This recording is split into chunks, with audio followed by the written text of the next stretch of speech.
Okay friends leaders meeting start பண்ணலாமா? எல்லாருக்கும் என்னோட வாய்ஸ் ஆடிபிளா இருக்கா? என்னோட வாய்ஸ் ஆடிபிளா இருக்கு. மீட்டிங் ஸ்டார்ட் பண்ணலாம் அப்படிங்கிறவங்க ஹேண்ட் ரைஸ் பண்ணுங்க.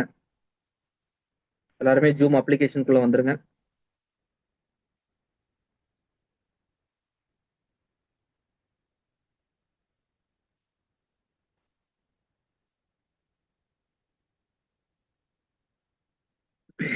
Okay, hi friends leaders, this is Saravanan, double universal crown director. இன்னைக்கு டேட் வந்து அக்டோபர் 31 ஃப்ரைடேல இருக்கும். அக்டோபர் மாதம் 31. இன்னைக்கான இந்த ட்ரைனிங்கோட டாபிக் வந்து 100 பிவி கன்சிஸ்டன்சியோட பவர்.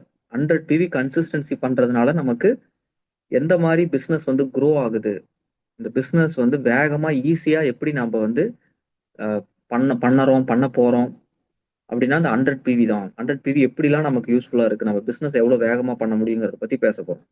அந்த டாபிக் குள்ள போறதுக்கு முன்னாடி ஒரு பாயிண்ட் உங்க கூட நான் டிஸ்கஸ் பண்ணணும்னு நினைக்கிறேன். எல்லாருமே கவனிங்க. இந்த ட்ரைனிங்கை ஸ்டார்ட் பண்றதுக்கு முன்னாடி உங்க எல்லாருக்கிட்டையுமே நான் சொல்றேன், இப்போ நீங்க எல்லாருமே வெஸ்டேஜ் பிசினஸ்ல ஜாயின் பண்ணிருக்கீங்க. ஓகேங்களா? ஜாயின் பண்ணிட்டு இருக்கிறீங்க. இப்போ நீங்க இந்த பிசினஸ் பண்றீங்க, நீங்க வந்து அப்ரோச் பண்ணும்போது உங்க ஃப்ரெண்ட்ஸ் ரிலேட்டிவ் நீங்க அப்ரோச் பண்ணும்போது, இல்ல நீங்க அந்த வாட்ஸ்அப் குரூப்புக்குள்ள வெஸ்டேஜுக்குள்ள வந்துட்டீங்க, இந்த ஃபேமிலிக்குள்ள ஜாயின் பண்ணியாச்சு, இந்த இண்டஸ்ட்ரிக்குள்ள இந்த உலகத்துக்குள்ள வந்துட்டீங்க. அப்படி நீங்க வந்துட்டு நீங்க இந்த பிசினஸை ஸ்டார்ட் பண்ணும்போது பாத்தீங்க அப்படின்னா, ஸ்டார்ட் பண்றீங்க, மெதுவா பண்றீங்க இல்ல வேகமா பண்றீங்க, வாட் எவர் இட் இஸ், நீங்க இந்த பிசினஸ் அப்ரோச் பண்ணும்போது உங்க ஃப்ரெண்ட்ஸ் ரிலேட்டிவ் உங்களுக்கு இந்த பிசினஸ்ல ஜாயின் பண்றாங்க, பண்ணல. அதை தாண்டி நமக்கு இன்னொரு பெரிய சேலஞ்சிங் என்னன்னா, நம்மள இந்த பிசினஸை பண்ண விடாமலும் ஒரு சிலர் குழப்புவாங்க. ஓகேவா? அதாவது நம்ம ஃப்ரெண்ட்ஸ் ரிலேட்டிவ் அவங்க சேரலங்கிறதுக்காக நான் பண்ணல, இல்ல அவங்க ஏதாவது சொல்றாங்க, அவங்க இந்த பிசினஸ் ஆகாது வேணாம்னு சொல்றாங்க, அதெல்லாம் ஒரு பக்கம். ஓகேவா? என்ன என்ன நடக்கும் அப்படின்னா, இந்த பிசினஸ்ல வேற ஒரு டீம்ல இருக்கிறவங்க இந்த பிசினஸை வந்து வெஸ்டேஜே பண்றவங்க வந்து என்ன பண்ணுவாங்கன்னா, நீங்க இந்த டீமுக்கு வந்துருங்க, என் கூட வந்துருங்க, என்கிட்ட வந்து ஜாயின் பண்ணுங்க, நம்ம ஊர்ல ஜாயின் பண்ணுங்க, நீங்க அப்படின்னு யாராவது உங்கள்ட்ட பேசுவாங்க. டிஎல்சிபியில நீங்க போகும்போது உங்க நம்பர் வாங்குவாங்க. உங்களுக்கு தெரியாது, ஏதோ ஃப்ரெண்ட்லியா கொடுப்பீங்க. நீங்க உங்க குரூப்ல தான் இருப்பீங்க. நீங்க யாருக்கும் நம்பர் கொடுத்துருக்க மாட்டீங்க. எதுவுமே தெரியாது. நீங்க வெஸ்டேஜ்ல இன்னைக்கு தான் ஐடி போட்டிருப்பீங்க. நாளைக்கே வந்து யாரோ ஒருத்தர் கால் பண்ணி ஏதாவது பேசுவாங்க, பேச்சு கொடுப்பாங்க. ரொம்ப ஃப்ரெண்ட்லியா, ரொம்ப ஜோயலா பேசுவாங்க. ரொம்ப வந்து கேரிங்கா பேசுவாங்க.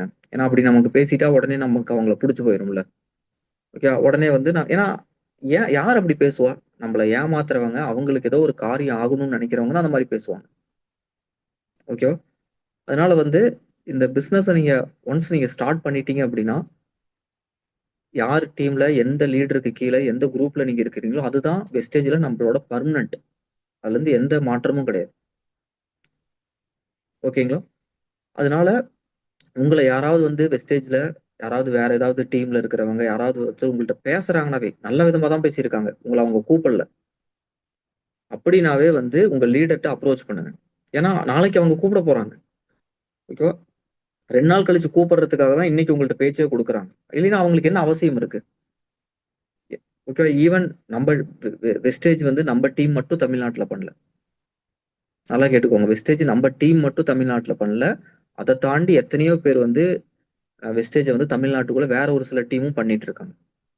அவங்க கூப்பிடலாம். ஓகேவா? அதே மாதிரி ஈவன் நம்ம டீமுக்குள்ளேயே ஒரு சிலர் தப்பானவங்க இருப்பாங்க. ஓகேங்களா? ஒரு சிலர் தப்பானவங்க. ஏன்னா எல்லா இடத்துலயுமே அந்த மாதிரி ஆளுங்க இருக்க தானே செய்வாங்க. எல்லாருக்கும் நான் கேரண்டி கொடுக்க முடியாதுல்ல. கேட்கறவங்க சொல்றவங்களுக்கு புரிய வச்சிடலாம். ஓகேங்களா? பட் ஒரு சிலர் வந்து அதெல்லாம் வந்து காது கொடுத்தே கேட்க மாட்டாங்க. சொல்றது சீரியஸாவே எடுத்துக்க மாட்டாங்க. அவங்க இஷ்டத்துக்கு தான் பண்ணுவாங்க. ஓகே, அவங்க பண்றது தான் ரைட்டுன்னு பண்ணுவாங்க. நீ என்ன சொல்றது? எனக்கு இதுல ஒரு நியாயம் இருக்குன்னு சொல்லுவாங்க. அவங்க பண்றது அவங்களுக்கு சரின்னு தோணும்.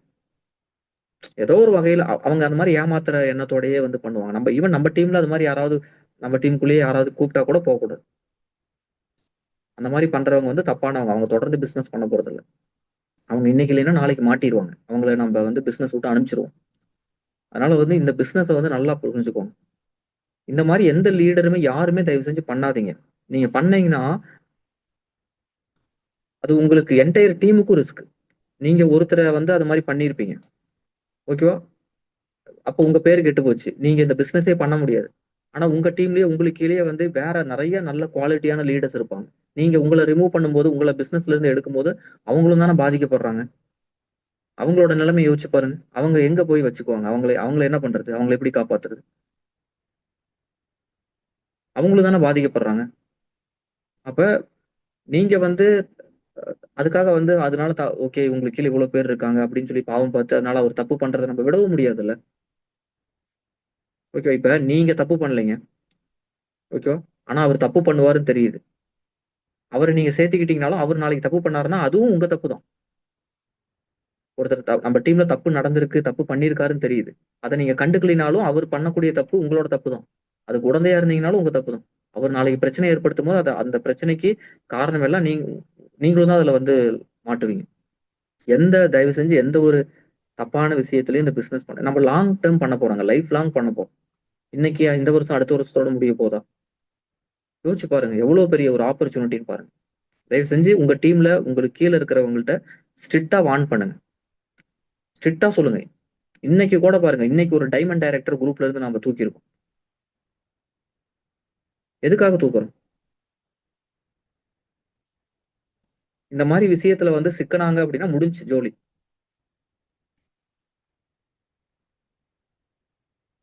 சரி ஓகே. அதனால வந்து கொஞ்சம் பொறுப்போட இருங்க. சரி ஓகே. நம்ம இந்த டாபிக் குள்ள வந்துரலாம். இந்த டாபிக் குள்ள வந்துரலாம் பாருங்க. இன்னைக்கோட டாபிக் வந்து 100 பிவி 100 பிவி கன்சிஸ்டன்சி பண்றதுனால நமக்கு என்ன மாரி வந்து பெனிஃபிட்ஸ் கிடைக்குது அப்படின்னு நம்ம சொல்லப் போறோம். அதுக்கு முன்னாடி நான் உங்கள்ட்ட வந்து ஒரு ரியல் டைம் உண்மையான டேட்டா உங்கள்ட்ட வந்து காமிக்கிறேன். இது வந்து கம்பெனில இருந்து வந்த டேட்டா. ஓகேங்களா? இப்ப 100 பிவி எத்தன பேர் பண்றாங்க அப்படிங்கிற உண்மையான டேட்டாங்க. சும்மா வந்து போலியா வந்து இத்தன பேர் பண்றாங்க, இத்தன ஆயிரம் பேர் பண்றாங்க, அத்தன ஆயிரம் பேர் பண்றாங்க. சும்மா வந்து அப்படியே வந்து நம்ம வந்து பெருமைக்கெல்லாம் வந்து சொல்றது கிடையாது. ஓகேவா? ஏன்னா வந்து அந்த மாரி வந்து நம்பர்ஸ் அந்த மாரி இதெல்லாம் வந்து யாரும் காமிக்க மாட்டாங்க. ஓகேவா? நம்ம டீம்ல வந்து இந்த கன்சிஸ்டன்சிங்கிறது உங்களுக்கே தெரியும். கன்சிஸ்டன்சி அப்படிங்கிறது ஆ நெறைய பேர் பண்றாங்க. ஆனா எல்லாரும் பண்றாங்களா? இப்ப நீங்களே யோசிச்சு பாருங்க. மீட்டிங் பார்க்குற நீங்க எல்லாரும் பண்றீங்களா? எத்தன பேர் பண்ணல? உங்க டீம்ல பண்ணல. நீங்க பண்ணாம பண்ணாதவங்க கேட்டுட்டு இருப்பீங்க. ஓகேவா? ஆனா பண்றவங்க எத்தன பேர் இருக்காங்க? கரெக்ட்டுங்களா? கன்சிஸ்டன்சி பீரியடுக்குள்ள நமக்கு எவ்வளவு பிவி வருது? அந்த பிவி எல்லாருமே கன்சிஸ்டன்சி தான் பண்றாங்கன்னு கிடையாது. அதுல வந்து 3/4 பேர் கன்சிஸ்டன்சி பண்ணுவாங்க. இன்னும் ஒரு சிலர் 30, 40, 50, 60, 70, 80 பிவி 60 பிவி எத்தனையோ பேர் பண்றவங்க இருக்காங்க. கரெக்ட்டுங்களா? அது மாரி வந்து கன்சிஸ்டன்சி நம்ம வந்து 100 பிவியோட டேட்டா நான் உங்களுக்கு என்னோட ஸ்கிரீன் நான் ஷேர் பண்றேன் பாருங்க. என்னோட ஸ்கிரீன் ஷேர் பண்றேன். எல்லாரும் என்னோட ஸ்கிரீன பாருங்க. எல்லாரும் என்னோட ஸ்கிரீன பாருங்க. என்னோட ஸ்கிரீன் உங்க எல்லாருக்குமே தெரியும் அப்படின்னு நான் நம்புறேன். பாருங்க. 100 பிவி இது நல்லா கேட்டுக்கோங்க. 100 பிவி பண்ற கன்சிஸ்டன்சி பண்றவங்க மட்டும் பண்றவங்களோட டேட்டா. ஓகேங்களா? இது வந்து பாருங்க. ஸ்டேட் பாருங்க. ஆந்திரா, கர்நாடகா, கேரளா, பாண்டிச்சேரி, தமிழ்நாடு, தெலுங்கானா.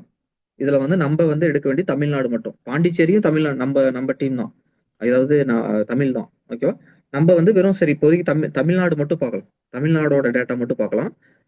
தமிழ்நாடோட டேட்டா வந்து மந்த் வைஸ் குடுத்துருக்காங்களா? இதுல பாருங்க. செப்டம்பர் மந்த் பாருங்க. அதாவது தமிழ்நாடு எத்தன? 1, 2, 3, 4 5வது காலம். கரெக்ட்டுங்களா? 5வது காலம் வந்து பார்த்தீங்க அப்படின்னா தமிழ்நாடு. 6வது தெலுங்கானா. 5 5வது காலம் பார்த்தீங்க அப்படின்னா, ஒவ்வொரு மந்த்தும் எவ்வளோ பேர் வந்து 100 பிவி பண்ண அ 100 பிவியில வந்து 100 பிவி பண்ணக்கூடியவங்களோட கவுண்ட். அதாவது செப்டம்பர் மாசம். போன மாசம் வந்து 9422 பேர் வந்து 100 பிவி பண்ணியிருக்காங்க. அத்தன அத்தன பேர் பண்ணியிருக்காங்க. 9422 பேர். அதுக்கு முன்னாடி பாருங்க. ஆகஸ்ட் மாசம் 9118. அதுக்கு முன்னாடி மாசம் 9000. அதுக்கு முன்னாடி மாசம் 8900. அதுக்கு முன்னாடி மாசம் 9446. கிட்டத்தட்ட வந்து 9000 பேர் வந்து பண்ணிட்டு இருக்காங்க தமிழ்நாட்டுல. ஆவரேஜா 9000. அப்படி எடுத்துக்கலாமா? இது வந்து ஓவரால் தமிழ்நாட்டுல மொத்தமா பண்றவங்க. ஓகேங்களா? இப்ப நம்ம டேட்டா வரும். நம்மளோட லீடர்ஸ் வைஸ் வந்து விஎம்சிஎம், நான் சரவணன் டீமு. என்னோட டீம்ல எனக்கு கீழ 100 பிவி பண்றவங்க மட்டும். கீழ பாருங்க கடைசி காலம். செப்டம்பர் மாசம். போன மாசம் 4600 பேர் பண்ணியிருக்காங்க. அதுக்கு முன்னாடி மாசம் 4400. அதுக்கு முன்னாடி மாசம் 4200. அதுக்கு முன்னாடி 4300. 4400. 4200. அப்படியே போனீங்க அப்படின்னா கரெக்ட்டா போன 2 போன வருஷம். போன வருஷம் செப்டம்பருக்கும் இந்த வருஷம் செப்டம்பருக்கும் எவ்வளவு குரோ ஆயிருக்குன்னு பாருங்க. நம்ம எவ்வளவு மந்த்லி குரோ ஆயிட்டு இருக்கோம். ஓகேங்களா? தமிழ்நாடோட சேல்ஸ் வந்து குரோ ஆயிருக்கு ஆகல. ஓகேவா? அது அங்க குரோத்தே இல்லைனாலும் நம்ம குரோ ஆயிருக்கோம்னா என்ன அர்த்தம்னா, வெளிய வேற டீம்ல இருக்கிறவங்க நெறைய பேர் வந்து பண்றது கிடையாது. ஸ்டாப் ஆகுறாங்க. 4 மாசம் பண்ணதுக்கு அப்புறம் நிறுத்திர்றாங்க. இல்ல பிரேக் பண்ணிட்டு போறாங்க. பட் நம்ப வந்து குரோ ஆயிட்டே இருக்கறனால அது வந்து ஆவரேஜா நிக்குது. அதாவது போன மாசத்தோட கவுண்ட் மட்டும் பாருங்க. நம்ம டீம்ல சரவணன் என்னோட டீம்ல 100 பிவி பண்றவங்க மட்டும் 4602 பேர். 100 பிவி பண்ணவங்க மட்டும் 4602 பேர். 100 பிவி பண்ணவங்க மட்டும். அது இல்லாம எத்தன பேர் வந்து பர்ச்சேஸ் பண்றீங்கன்னு பாருங்க. 60 பிவி எத்தன பேர் பண்றாங்க? ஓகே அதெல்லாம் எடுத்துக்கல. 30 பிவி பண்றவங்க, 40 பிவி 100 பிவி பண்றவங்க மட்டும் தான். 4600 பேர் பண்ணியிருக்காங்களா? 4600ல போன மாசம் அதே செப்டம்பர் மாசத்துல பண்ணது எத்தன? 9000 9400 ஓகேங்களா? 9400ல நம்மளோட பிசினஸ் மட்டுமே 4600 பிவி. கரெக்ட்டுங்களா? இந்த கன்சிஸ்டன்சில மட்டுமே வந்து பாதிக்கு பாதி பிவி வந்து நம்ம டீம்ல ஒரு டீம்ல மட்டும் நடக்குது. எப்ப? நம்ம இப்ப ரீசென்ட்டா நம்ம டீம் ஸ்டார்ட் பண்ணி இவ்வளோ கன்சிஸ்டன்ட்டா இவ்வளோ குரோத் நம்ம குடுத்துட்டு இருக்கோம். ஓகேங்களா? எவ்வளோ கன்சிஸ்டன்ட் குரோத்ன்னு பாருங்க. நம்ம எவ்வளோ எஃபோர்ட் போட்டுட்டு இருக்கோம்ன்னு பாருங்க. மந்த்லி நம்ம வந்து கன்சிஸ்டன்சிக்காக பேசுறோம். புது புது ஆளுங்களுக்கு எஜுகேட் பண்றோம். பண்ணிட்டு இருக்கிறவங்களும் பண்ணிட்டே இருக்கிறாங்க. ரீடெயின் ஆயிருக்காங்க. புது ஆளுங்க பண்ணி ஏன்னா பிசினஸ் எனக்கு எவ்ரி மந்த் இன்கிரீஸ் ஆயிட்டு இருக்கு. கன்சிஸ்டன்சி இன்கிரீஸ் ஆகுது. டேட்டாவோட நான் கம்பெனியோட டேட்டாவோட நான் பேசிட்டு இருக்கேன். ஓகேங்களா? நெறைய பேர் புதுசா ஸ்டார்ட் பண்ணிக்கிட்டே இருக்கிறாங்க. நம்ம டீம்ல வந்து கன்சிஸ்டன்சி பிரேக் பண்றவங்க, ஸ்டாப் பண்ணிட்டு போறவங்க இருக்காங்க. நான் இல்லன்னு சொல்லல. ஆனா கம்மி. ரேஷியோ கம்மி. ஏன்னா அந்த அளவுக்கு நம்ம வந்து ட்ரைனிங் குடுக்குறோம். அவேர்னஸ் குடுக்குறோம். எவ்ரி மந்த் வந்து 4 வாரத்துல 1 வாரம். அந்த மந்த் முடியும்போது, கடைசி வாரம் இல்ல ஃபர்ஸ்ட் வீக்ல வந்து நம்ப இந்த 100 பிவி கன்சிஸ்டன்சியோட பவர் சொல்றோம். கன்சிஸ்டன்சியோட அவேர்னஸ் நம்ம டீம்ல நல்லா இருக்கு. 100 பிவி பண்றதோட அவேர்னஸ் நெறைய பேர் பண்றாங்க. 2ஆம் தேதி எத்தன பேர் பண்றாங்க? எவ்வளோ பேர் பண்ணிட்டு இருக்காங்கன்னு பாருங்க. அப்ப ஏன் நம்ப பண்ணக்கூடாது? நம்மளும் இந்த பிசினஸ சாதிக்கணும், சம்பாரிக்கணும்னு தானே நெனைக்கிறோம். அப்ப ஏன் நம்ப பண்ணக்கூடாது? யோசிச்சு பாருங்க. எத்தன பேர் இந்த பிசினஸ வந்து நல்லா பண்றீங்கன்னு பாருங்க. பண்றவங்க எல்லாரும் பர்ச்சேஸே பண்றது கிடையாது. பர்ச்சேஸே பண்ணாம பிசினஸ் பண்ணணும்னு நெனைக்கிறவங்க எத்தனையோ பேர். பர்ச்சேஸ் அதாவது பிசினஸ் நல்லா பண்ணணும். 100 பிவி பண்ண மாட்டேன். 40, 50 பிவி பண்ணிட்டு லைட்டா பர்ச்சேஸ் பண்ணிட்டு நான் பிசினஸ் பண்றேன்னு நெனைக்கிறவங்க எத்தன பேர். ஆனா அப்ப கன்சிஸ்டன்சி பண்றவங்களே இத்தன பேர் அப்படிங்கும்போது, அது இல்லாம இன்னும் எத்தன பேர் வந்து பிசினஸ் பண்ணிட்டு இருக்காங்க. எவ்வளோ பேர் நம்ம டீம்ல ஆக்டிவா இருக்காங்கன்னு பாருங்க. ஓகேங்களா? அப்ப எவ்வளோ சூப்பரா நம்ம டீம நம்ம வழி நடத்தி கொண்டு போயிட்டு இருக்கோம்ன்னு பாருங்க. பெர்ஃபார்மன்ஸ் நம்ம குடுத்துட்டு இருக்கோம்ன்னு பாருங்க. ஓகேங்களா? அப்ப அந்த மாரி ஒரு இடத்துல இருக்கும். நம்பிக்கையோட நீங்க உங்களோட 100 பிவிய ஸ்டார்ட் பண்ணுங்க. நீங்க ஸ்டார்ட் பண்ணுங்க. ஆட்டோமேட்டிக்கா எல்லாம் நடக்கும்.